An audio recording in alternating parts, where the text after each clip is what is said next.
Tu as plongé dans l'ombre, tu as tout affronté, tu as revisité les souvenirs, guéri les blessures, pleuré ce qu'il fallait pleurer. Et maintenant, c'est le silence. Plus d'élan, plus de feu. Une étrange sensation de vide s'est installée là où tu pensais trouver la paix.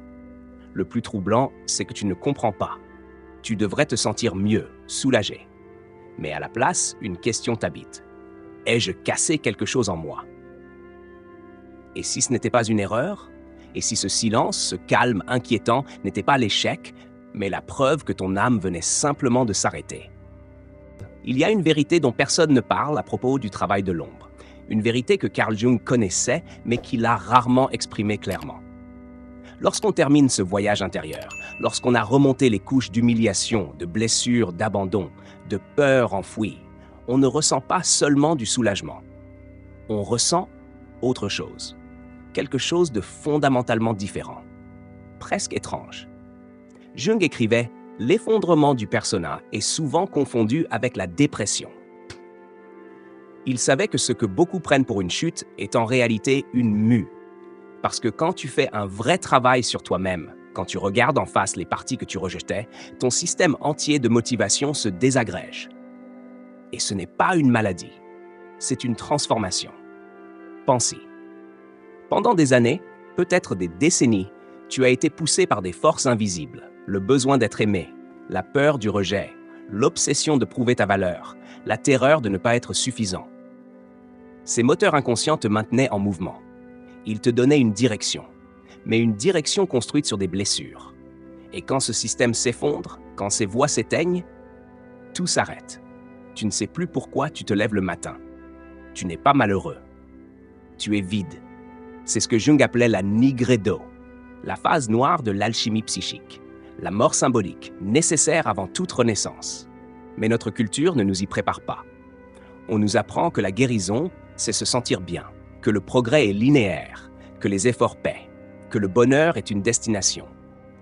On croit que faire son introspection, c'est comme prendre un médicament, un traitement, un effet. Mais non. Le travail de l'ombre, c'est une chirurgie profonde. Et comme toute opération, la récupération peut être étrange, déstabilisante, silencieuse. L'histoire de Sarah, appelons-la Sarah. Ce n'est pas son vrai nom, mais son expérience est bien réelle. Pendant 2 ans, elle a traversé un processus thérapeutique intense, après une rupture brutale. EMDR, soins à l'enfant intérieur, intégration des parts refoulées. Elle a tout affronté. Elle a tout réparé. Elle s'est relevée. Quand elle en est sortie, l'anxiété qui la rongeait avait disparu. Elle n'avait plus besoin de plaire à tout le monde. Elle appréciait sa propre compagnie. Et pourtant, lorsqu'elle retourna dans son travail en marketing, plus rien n'avait de goût. Les campagnes l'ennuyaient. Les réunions la vidaient. Les promotions qu'elle convoitait autrefois lui paraissaient absurdes. Avant, je me réveillais chaque matin avec une boule au ventre, m'a-t-elle confié. Même si c'était de l'angoisse, c'était du carburant. Maintenant, je me lève et je ne ressens rien, comme si j'attendais des instructions d'une voix qui ne parle plus. Ce silence, cette perte de repère, c'était pas une panne, c'était un passage, une mutation. Mais dans notre société, on n'aime pas l'immobilité. On veut que ça avance. On valorise le bruit, l'agitation, les objectifs, le focus. Alors que ce moment-là, ce vide, il est sacré. Il est la preuve que quelque chose de plus grand se prépare. Et d'ailleurs, si tu lis ceci ou que tu regardes cette vidéo, peut-être que tu y es, toi aussi, dans cet entre-deux. Cet espace flou où tu n'es plus celui d'hier, mais pas encore celui de demain. Ce n'est pas un échec, c'est un seuil. Une chambre d'attente entre 2 vies. Un espace transitoire où ton âme refuse de se laisser tirer par les anciens moteurs, mais où le nouveau moteur n'a pas encore été découvert. Si cette pause te semble interminable, si tu te sens étrangement calme, presque absent, sache ceci, tu n'es pas paresseux, tu n'es pas cassé, tu es en gestation. Pourquoi cette phase est nécessaire? Quand tes anciennes raisons d'avancer s'effondrent, la peur, le besoin de validation, le désir de reconnaissance, il ne reste que le silence. Ce n'est pas un vide hostile, c'est une respiration. On t'a toujours appris à courir, à mériter, à prouver. Mais cette période t'invite à désapprendre. Elle te prépare à une autre manière de vivre. Une manière où l'action ne vient plus de la peur, mais de l'élan intérieur. Et c'est là que ça devient puissant. Parce qu'un jour, dans ce silence, quelque chose va murmurer. Une curiosité, une envie douce, une idée qui ne cherche pas à prouver quoi que ce soit, mais simplement à être vécue. Et tu vas comprendre que ce silence n'était pas une punition. C'était une écoute. Tu ressens quelque chose de familier dans cette histoire. C'est que tu es déjà plus avancé que tu ne le crois. Abonne-toi à cette chaîne si tu veux continuer à explorer les profondeurs de la psyché humaine et l'âme en transformation. Car ce que tu traverses n'est pas une fin. C'est le seuil sacré d'un commencement.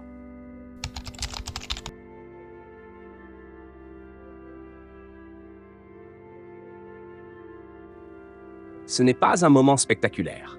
Ce n'est pas un éclair de génie. C'est un détail, presque insignifiant.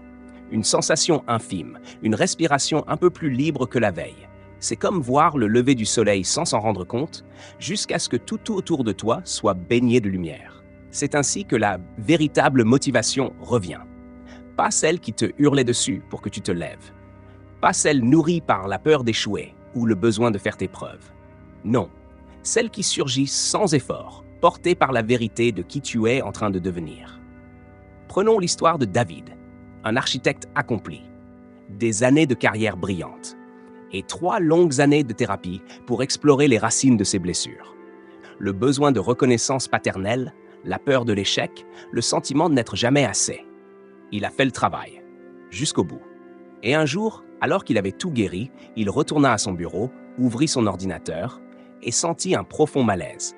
Non pas de la douleur, de l'absurde. J'avais l'impression de porter un costume trop petit, comme si je jouais un rôle qui ne m'appartenait plus. Il se croyait déprimé, il a consulté, envisagé des traitements. Mais ce n'était pas une rechute, c'était un réalignement. Quand l'âme choisit un autre carburant, ce que David traversait, c'était ce moment précis où l'ego n'est plus aux commandes, où les motivations fabriquées par la peur s'effacent, mais où le soi profond, le vrai toi, n'a pas encore pris sa place. Le vide est là pour que quelque chose de vrai puisse s'y déposer. Et ce quelque chose est souvent très différent de ce qu'on attendait. David a commencé à marcher, sans but, sans application fitness, sans podcast dans les oreilles, juste marcher, être présent, respirer. Un jour, il est passé devant un vieux bâtiment qu'il avait toujours ignoré, une ruine, un débris de passé. Mais là, ce jour-là, il l'a vu et il a ressenti quelque chose. Pas un projet, une connexion. Alors il est revenu, encore et encore. Il s'est mis à dessiner, pas pour présenter un dossier, pas pour un client, juste pour écouter ce que le bâtiment avait à lui dire. Et c'est ainsi que, lentement, une nouvelle vocation est née. Un projet de restauration profondément humain, collaboratif, vivant. Ce bâtiment oublié est devenu un point d'ancrage, un symbole. Le début d'une vie professionnelle qui ne ressemblait plus à l'ancienne. Tu ne crées plus pour être vu. Tu crées parce que tu es. Et voilà ce qu'il faut comprendre. Ce basculement, il ne vient pas du mental. Il vient de l'âme. Et l'âme, elle ne crie pas. Elle chuchote. Ce n'est plus l'ambition qui te pousse, c'est la résonance. Ce n'est plus la peur de ne pas être aimé. C'est l'amour de ce que tu fais. Ce n'est plus la course pour réussir. C'est la joie simple d'exister à ta manière. Et c'est exactement là que la transformation s'ancre. Quand tu arrêtes de forcer, quand tu arrêtes de chercher, quand tu arrêtes de produire pour prouver, tu commences à répondre à ce qui t'appelle. Tu écris, pas pour être validé, mais parce que l'écriture te traverse. Tu peins, pas pour impressionner, mais parce que tu ne peux pas faire autrement. Tu travailles, pas pour réussir, mais parce que ce travail est juste. Il est toi. Le paradoxe puissant de l'alignement. Voici le paradoxe. Quand tu cesses de courir après la performance, tu deviens beaucoup plus puissant, parce que tu n'es plus alimenté par un moteur instable. Tu es ancré, tu es nourri, tu es vrai. Tu n'es plus motivé par un vide à combler, mais par une abondance intérieure à exprimer. Jung appelait cela le soi avec un grand S. Pas l'ego, pas l'image, mais la force authentique qui te relie à ce qui est plus vaste que toi. Et ce soi-là ne te pousse pas. Il t'invite. Il ne hurle pas, sois productif. Il murmure, sois vivant. Et pour pouvoir l'entendre, tu dois vider l'ancien. Laisser partir les devoirs, les il faut, les anciennes vers toi qui cherchaient désespérément à survivre dans un monde qui ne les comprenait pas. Un exercice pour t'aligner. Prends un papier. Note 3 choses que tu te crois obligé de vouloir en ce moment. Puis demande-toi, d'où vient ce je dois? Quelle voix parle? Qui serais-je si je laissais tomber cette obligation? Ensuite, note 3 choses vers lesquelles tu es naturellement attiré. Des choses qui n'ont peut-être aucun sens, mais qui te font du bien. Que se passerait-il si tu les suivais? Et si cette direction floue était la bonne? La différence entre ces deux listes, c'est la différence entre l'ego et l'âme. L'histoire de Sarah, suite et fin. Souviens-toi de Sarah, notre marketeuse désabusée. Ce vide l'a ramenée à une envie ancienne, presque oubliée. Être entourée d'enfants. Pas pour combler un manque, pas pour se prouver utile. Juste parce qu'en leur présence, elle se sentait pleine de vie. 2 ans plus tard, elle est devenue institutrice. Moins de revenus, moins de statut. Mais sa voix est revenue, sa joie est revenue, son feu est revenu. Et sa vie a enfin commencé à lui ressembler. Tu n'as pas perdu ta motivation. Tu as simplement cessé de vivre pour les mauvaises raisons. Ce n'est pas un effondrement. C'est une libération. Et si ce message résonne avec ce que tu vis actuellement, sache que tu n'es pas seul. Des milliers de personnes à travers le monde traversent ce même vide sacré. C'est un rite de passage, un seuil, une bénédiction cachée. Partage en commentaire ce que ce silence t'a appris. Ton expérience pourrait éclairer d'autres personnes, tout comme cette vidéo, peut-être, éclaire la tienne. Et si tu veux continuer à explorer ces dimensions profondes de l'humain et de l'âme, abonne-toi à cette chaîne.